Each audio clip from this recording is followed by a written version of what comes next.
Alright folks, Rooster here in Tennessee with another video for you.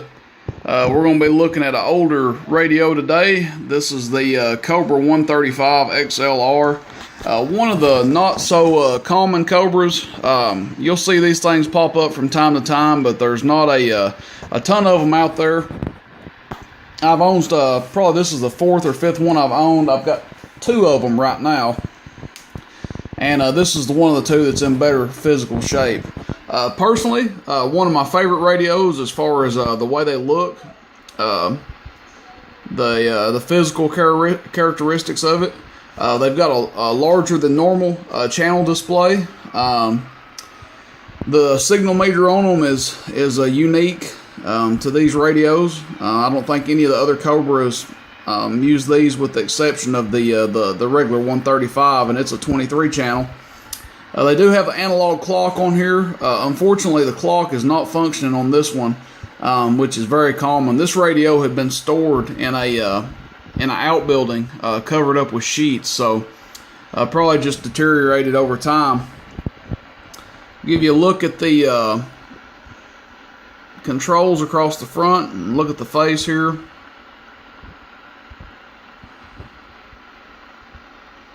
Everything's pretty self-explanatory, plain Jane. We'll scroll through the channels and show that all of our channels look good. Out of all these that I've owned, I've never had one of these with a channel light failure. So something to kind of be wary of. You know, a lot of the older radios, the channel lights end up going out on them. I've never had a failure on one of these. We'll go over here and look. Sides of it, it's in pretty good shape. It does have a skint spot right there. And that's really the biggest issue with it. There might be a little bit of wear on the back side of it there. But it's in pretty good shape. These are pretty heavy too. Actually really heavy. Compared them to a Cobra 1000 or 2000, these things weigh a chunk. And on the bottom of it here, let's set this meter off. We'll lean it up and take a look at it. That's your speaker in the bottom. So this does have an internal speaker in it. Looks like I need to clean the bottom off a little bit, but we can do that after the video. It's got some dust and dirt on it there.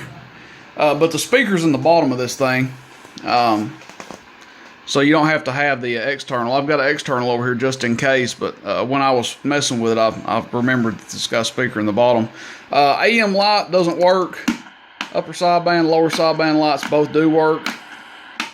AM indicator doesn't. It's one of those things. Transmit light does work. We've got another radio hooked over here monitoring the sound of it. You probably just heard it when I keyed up. We'll just go ahead and audio into it real quick. Hello, hello, hello, hello. Show you that the meter works. Hello, hello, hello. These things aren't known to be great big powerhouses. Hello, hello. But we'll show you what it does on the bird meter.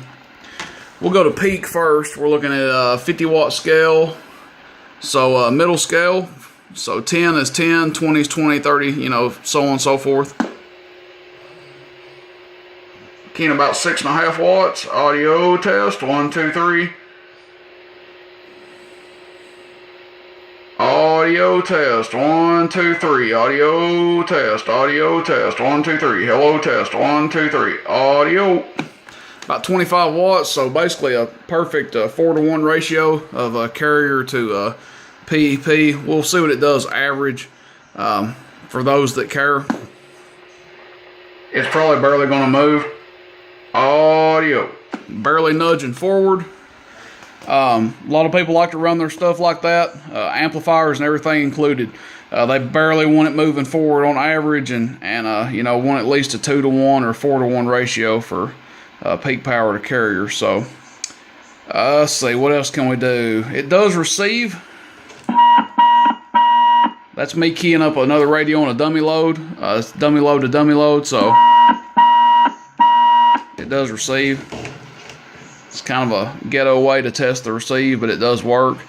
Speaking of receive on these, now I was told, I'm not 100% sure on this, that these things, I've noticed they have a really good receive on them, and I was told that they use a Collins mechanical filter for the receive.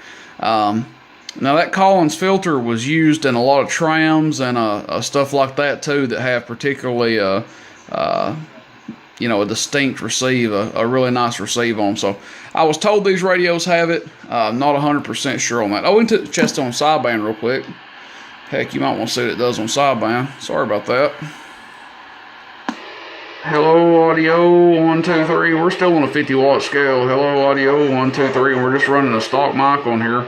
Audio test, 1, 2, 3. Audio test, 1, 2, 3. Audio, 1, 2, 3. Audio, hello. That's it. That's just with the stock mic. So significantly less power on a sideband than what it does on AM. I guess whoever tuned it or whatever's been done to it's been you know, they focused on AM. So enough of that. No more jibber jabber from me. I hope you guys enjoy this video. If this is a radio you're interested in, please let me know. I'll be probably throwing it up on eBay pretty quick. And generally these sell pretty fast when I put them on there, these 135s. Alrighty guys, enjoy the video and catch you out there. 73s, bye-bye.